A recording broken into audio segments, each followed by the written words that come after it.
Donc, la famille, j'ai besoin de vous expliquer pour que vous compreniez pourquoi j'ai sorti ça aujourd'hui. C'est pas, j'ai pas pété les plombs, c'est pas anodin.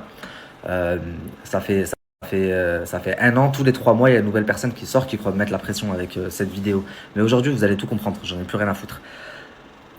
Pour vous remettre dans le contexte, il y a 2 ans de ça, on m'a éteint.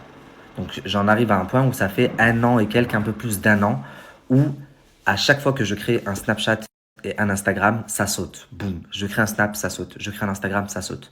Vraiment, automatiquement. J'ai près de 100 Snaps et 30 Instagram qui ont sauté en un an et 2, 3 mois. Ok? À tel point que j'ai des abonnés qui créent des blogs sur Internet pour dire comment me suivre et comment avoir des nouvelles, etc. et tout. C'est vraiment un délire. Je comprends même pas comment je peux être boycotté à ce point-là. Jusqu'à ce qu'à un moment, je me dis, bon ben, j'abandonne Snap. J'abandonne Snap et Instagram et je vais me lancer sur une nouvelle plateforme, créer une communauté là-dessus, comme ça je pourrais continuer. Et sur cette plateforme, bah, je serai pas boycotté. Donc je me lance sur YouTube, ok? Et pour vous dire, à ce moment-là, donc ça fait un an et demi que j'ai perdu mon Snap, mon Instagram, mais pour que vous compreniez, j'étais dans une situation précaire, j'étais en haisse, etc. et tout. Et grâce à mes réseaux sociaux, j'ai pété très rapidement et tout. J'ai une agence qui m'avait proposé un très gros contrat, un contrat à l'époque, ce que je pense qu'on me reproposera plus jamais de ma vie. Je crois que c'était combien? 40 000? 40, ouais. 40 000. Là, vous parlez plus français, il n'y a pas. Donc, je signe le contrat et je crois que quelques jours après, mon Snapchat, mon Instagram saute. Donc, rupture de contrat. Dites-vous que j'ai même pas réagi. Je réagis pas parce que je suis en deuil. En une semaine, 2 semaines avant, j'ai perdu deux êtres très, très, très, très chers. Donc, sur le coup, je réalise pas vraiment que je viens de perdre mon travail en plus. Donc, vous imaginez, en l'espace de 2 semaines, perdre autant ton travail et deux personnes chères. Et donc je réagis pas et pendant un an et quelques comme ça, on m'a éteint jusqu'à ce que je décide de me réveiller. Je me dis allez, je vais me remettre sur YouTube. Et même quand je me remets sur YouTube, la famille, même comme ça, on cherche à me mettre des bâtons dans les roues. Par exemple, je me rappelle ma première interview, j'avais demandé Jazz. Je me suis dit il faut que je gonfle ma communauté sur YouTube. J'avais demandé Jazz en interview et je la faisais chez un mec qui habitait en face de chez elle.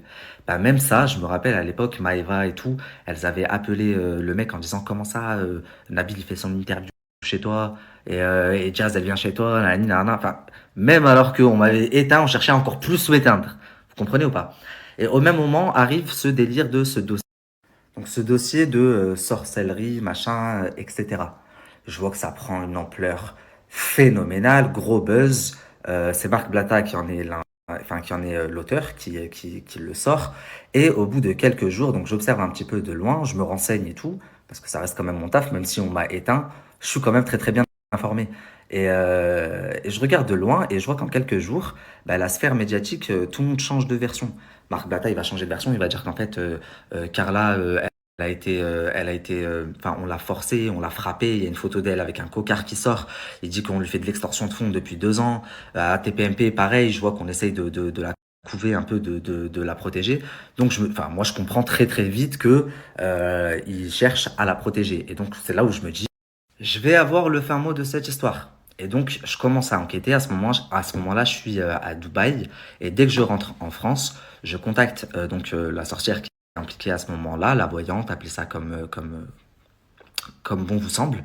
Et je demande à la rencontrer. Je dis que je vais à tout prix lui faire une interview, etc. Que j'ai vu son passage à TPMP et que j'ai pas été convaincu. Que j'ai vu également celui de Carla. Et je trouve qu'il y a des choses qui clochent. Et que à côté de ça, enfin, je lui dis pas, mais un compte m'avait déjà envoyé énormément d'éléments, des captures, des vidéos, etc. Mais je le dis pas à Danae à ce moment-là. Et donc au début, elle veut pas trop, puis après, elle accepte.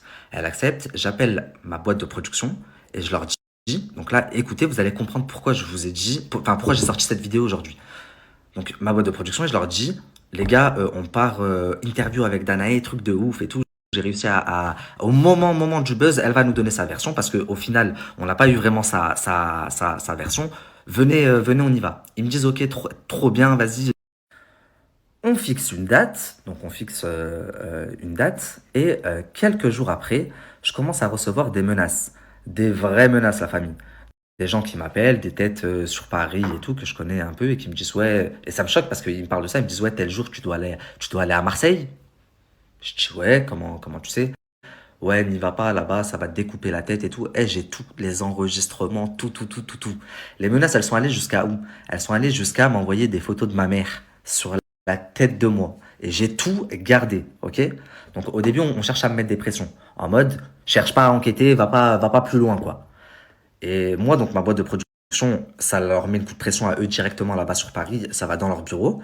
Ils m'appellent, ils me disent, laisse tomber, on vient pas. Je dis quoi, vous êtes sérieux là? Non, laisse tomber, on peut pas, jure-nous, tu vas pas, jure-nous, tu vas pas. Je leur dis, ok, c'est bon, j'y vais pas. Sauf que moi, je fais quoi? J'appelle Danae et je confirme quand même l'interview. Je confirme l'interview et je fais quoi? À côté, mes parents, ils sont dans les mariages et tout. J'appelle un caméraman de mariage. Je lui dis, j'ai besoin de toi, viens, tu vas me faire mon interview. J'appelle une maquilleuse de mariage, pareil, viens, tu vas faire la maquilleuse. À ce moment-là, on m'avait enlevé mon permis, c'est mon père qui m'avait déposé et j'y suis quand même allé. J'y suis allé, j'ai fait croire en plus à Danae, c'était mon équipe de production. Allez, vas-y, viens, on tourne ça. J'ai tourné l'interview, ajouté à ça toutes les captures de leur conversation et les vidéos que j'avais. Bah, l'interview, autant vous dire qu'elle était incroyable. Et je sors de là-bas. Donc je sors de là-bas et j'annonce sur mes réseaux sociaux, qui ont sauté d'ailleurs, sur l'Instagram que j'avais à l'époque, j'annonce que je vais rétablir toute la vérité, etc. Mon Instagram, il saute juste derrière. Ok? Donc là, ils se disent, merde, les menaces de on va te découper, machin, les photos de sa mère et tout, ça marche pas, il est quand même parti. Il est quand même parti, ok? Donc là, la personne qui était partie mettre un coup de pression dans les bureaux des deux gars qui me produisaient à l'époque, il les contacte et il leur dit, bah, je veux parler à Snabil. Ah ouais, en fait, il a pas peur et tout, machin, nani, bah vas-y, dites-lui, je veux lui parler. Donc moi, il me dit ça, je leur dis, mais pas du tout. De base, ça me dit, on va te découper, je sais pas quoi. Vous me lâchez carrément. Et là, maintenant, vous revenez, vous voulez me donner des conseils, vous me dites, parle avec lui, mais vous avez pété les plombs, c'est pas comme ça la vie. Et eux, ils insistent. Non, regarde, viens, on crée un groupe. Donc c'est vrai, on crée un groupe. De toute façon, il te croit pas. Il dit que t'as rien du tout, etc., etc. Je dis, bah, si vous voulez, vous verrez de toute façon dans ma story. Ça fait un an et demi, je suis éteint. Autant vous dire que je m'en faisais un cœur joie de revenir avec un dossier comme ça et de montrer que les médias avaient menti et que tout le monde avait menti, que tout ça c'était une conspiration. Et donc, le groupe, il est créé, et on me dit, bah, envoie un petit truc qui prouve que t'as bien ce que tu racontes. Je dis, ok. Et j'envoie cette vidéo-là, là, de la bougie que je vous ai mis aujourd'hui. D'ailleurs, c'est la seule sur tout ce qu'il y a qui était en possession d'autres personnes. Parce que du coup, je l'ai envoyé sur le groupe. Et donc, les deux gars qui me produisaient à l'époque, eh ben, ils avaient la vidéo. De même que le gars qui défendait, enfin, ou défend toujours les intérêts de Kevin et Carla à ce moment-là, ok? Et ce qui va se passer, c'est que après ça, bah, je vais vous raconter, je vais rentrer en détail, mais en gros, je m'arrange avec le gars là qui défend les intérêts de Kevin et Carla, mais les deux producteurs qui ne sont plus mes producteurs, bah, pendant un an, tous les deux, 3 mois, ils vont envoyer quelqu'un en mode on va sortir la vidéo et on va dire que tu l'as et que tu l'as pas sorti, etc., etc. Donc là, aujourd'hui, là, hier, j'ai encore reçu en capture la vidéo, etc., etc. Je la sors, voilà. C'est bon, je l'ai sorti avant. Vous aurez dû au moins la sortir, comme ça vous aurez pu gagner un peu d'abonnés. D'ailleurs, pour ceux qui ont suivi la famille, la psychopathe de Bruxelles, elle vous en a même parlé, sauf qu'elle a tout transformé et tout déformé. Pourquoi? Bah parce que mes deux anciens producteurs, ils l'ont contacté aussi. Ils l'ont contacté pour dire ouais, il y a ça, il y a ça, il y a ça. Tous les 2, 3 mois, en fait, ils envoyaient quelqu'un. Un coup, c'était donc la psychopathe de Bruxelles, un coup, c'était une petite blogueuse, un coup, c'était. Vous comprenez? Et donc, dans le but de moi me faire chanter, sachant que moi, cette vidéo, je l'ai récupérée là, il y a pas longtemps, je ne l'avais plus parce qu'elle était sous scellé. Et elle était sous scellé, j'ai pu la récupérer tout récemment parce que, je vous ai dit tout à l'heure, Carla, elle a brisé son contrat. Donc j'ai récupéré tout le dossier. Vous comprenez? Donc là, les deux zigotos, les deux pseudo-producteurs, ben, vous pouvez plus faire chanter qui que ce soit et vous pouvez plus envoyer personne. Puisque la seule vidéo que vous aviez, c'était ça. Elle est sortie. Voilà. Dans tous les cas, j'ai récupéré le dossier il y a pas longtemps. J'allais tout sortir, mais dans une vidéo carrée. Vous savez, je vous ai dit, je fais plus sur Snapchat comme ça. Je fais des documentaires, je fais des trucs propres. Donc ça ça allait sortir, mais ça allait sortir après mon documentaire de Marwa Loud enfin le documentaire que je suis en train de préparer là sur Marwa, l'artiste, etc. Ok? Ah oui, la famille. Et quand je dis, je me suis arrangé avec la personne qui représentait leurs intérêts, vous allez comprendre. C'est pas je me suis arrangé, j'ai pris de l'oseille pour faire ma bouche. Jamais de la vie. Vous allez comprendre. Donc moi, qu'est-ce que je fais? Euh, je me doutais que si j'allais les sortir, ils allaient ressauter mes réseaux sociaux. Ça y est, ça faisait un an que j'avais compris la leçon. J'ai eu bien 6 7 mois voire un an de deuil, mais là, ça y est, c'était mort. Je pouvais plus me laisser vivre comme ça. Sinon, c'était moi, toute ma famille qui partait à la dérive. Donc, je leur dis, vous savez quoi? Je vais, avec tous les éléments que j'ai récupérés, l'interview de Danae, etc., je vais tourner des vidéos carrées. C'est les ancêtres du documentaire que je suis en train de tourner là, actuellement. Vraiment, je vais vous montrer un extrait, vous allez rigoler. Et je leur dis, je vais tourner des bêtes de vidéos, chose que je fais, j'en tourne 5 ou 6 épisodes, et je leur dis, ça va sortir sur ma propre plateforme. J'étais en train de fabriquer ma plateforme où, pour que plus personne puisse me boycotter, c'est moi, je la fais. Vous comprenez? Enfin, c'était les producteurs avec qui je travaillais qu'ils étaient en train de la faire. Donc je tourne mes épisodes et je leur dis ça va sortir sur ma plateforme. Et là on me contacte en me disant donc il n'y a plus de menaces, il n'y a plus rien. On me dit oui, tu te rends compte quand même, ils ont une fille, et pense à Carla, et pense... Et très honnêtement, moi je me dis quoi, oui c'est vrai, c'est malheureux. Mais moi en fait quand vous m'avez tout enlevé et que vous étiez tous en train de faire la mala, et que vous m'avez littéralement tout enlevé. Ma femme, elle venait de perdre un enfant, que pendant 6 mois, je me suis terré quand il m'est arrivé les pires galères au monde. Je savais pas qu'une telle épreuve, ça pouvait exister, tout s'enchaîner comme ça. Bah, vous vous en foutiez, au contraire, vous étiez content, vous vous réjouissiez de mon malheur. Non, c'est pas nous, c'est notre agent. Non, c'est pas vrai. Moi, pour mon interview, c'est pas votre agent qui a contacté le mec pour dire pourquoi t'as truqué Nabil. C'est tout, vous tous, là, les candidats. Il y avait Greg, il y avait Maëva. Donc, je vous mets tous dans le même sac. Donc pourquoi est-ce que moi, je devrais avoir de la compassion là où vous n'en avez pas eu? Je comprends pas, sachant que c'est mon travail. J'ai une société de presse digitale. Et forcément, une société de presse digitale, bah, c'est pas parce qu'elle est le mot digital que ça change. Elle génère du profit grâce à l'information qu'elle traite, ok? Information de personnages publics, etc., etc.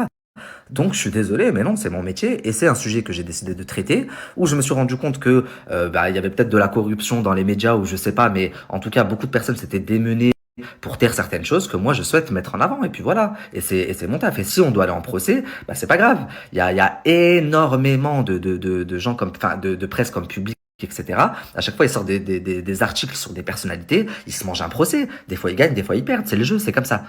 Et donc, ils me disent, non, mais vraiment, tu peux pas, s'il te plaît. Bah, je comprends, ok, c'est ton taf, mais bah, du coup, ce que tu allais gagner en sortant, on te le passe. Je leur dis, non, pas du tout. Je ne vais pas m'arranger avec quelqu'un alors que j'estime j'ai perdu 1 an et 3 mois de salaire. Je venais de signer un contrat à 40 000 euros, ça devait être les meilleures années de ma vie. Vous me les avez tués, et là, je vais m'arranger avec. Mais jamais de la vie. En fait, je peux pas m'arranger ou faire du business ou quoi que ce soit avec des gens que j'estime m'ont lésé par le passé. Réparez vos torts, votre lèse, l'argent que vous m'avez fait perdre, les 1 an de salaire. Faites en sorte que mes réseaux ne sautent plus et qu'ils soient stables comme avant que je sois boycotté. À ce moment-là, on peut discuter. Et c'est ce qui s'est passé. Et qui peut me blâmer pour ça, en fait? J'ai récupéré mon hack. Personne ne m'a payé, ok? J'ai récupéré mon hack et donc j'ai accepté de taire ce dossier en échange. Et ça s'est fait par des avocats, c'est un protocole. Ça a été un protocole de confidentialité. Enfin, je sais plus les termes exacts, ok? Maintenant, le protocole n'a pas été respecté par la partie de Carla, ce qui m'a donné à moi le droit maintenant de récupérer le dossier. Tout simplement. Et encore une fois, je n'aurais pas sorti la vidéo. Aujourd'hui, j'aurais attendu, soyez logique, 30 secondes. J'aurais attendu la fin du ramadan et surtout, bah, la fin de mon dossier en cours, parce que ça fait 3 mois que je vous bassine avec mon documentaire qui arrive. Donc en fait, j'aurais sorti ce documentaire et boum, derrière, ça m'aurait donné la transition sur le nouveau. Mais là, comme on a encore essayé de me mettre un énième coup de pression, et encore une fois, dans mon documentaire, enfin quand vous verrez la vidéo carrée, vous allez voir, toutes les personnes, en un an, combien de fois ils ont envoyé des gens pour essayer de me dire, ouais, cette vidéo, elle va sortir. Elle est sortie, voilà. Je l'ai sortie avant vous. Donc voilà, maintenant comme ça, vous connaissez tout et attendez, et même avant que, donc j'accepte qu'ils me disent ok, on répare ton lèse, ils m'ont même dit, bon bah dans ce cas-là, on fait un contrat, on dit que t'es l'agent de Carla et comme ça, on justifie. Je leur ai dit mais jamais de la vie. Je ne marche pas dans vos combines. Et encore une fois, tous les écrits, tous les enregistrements, tous les appels, je les ai. D'accord? Vous le verrez dans la vidéo. Je leur ai dit jamais de la vie, je fais pas de trucs comme ça. On va faire un truc réglo, mon avocat, il va prendre contact avec votre avocat et ils vont voir ce qu'il est possible de faire. Donc maintenant, puisque elle ne compte pas rester terrée comme il y a 2 ans et elle compte bien expliquer, puisque apparemment elle n'est pas enfin, elle est en tort de rien et que c'est des histoires bien plus sombres, des menaces, du chantage. J'espère vraiment, vraiment, vraiment qu'elle ne parlait pas de moi quand elle disait ça. Je vais attendre de voir ce qu'elle a à dire. Et en attendant mon documentaire, je vais quand même vous montrer juste un petit truc pour que vous compreniez à quel point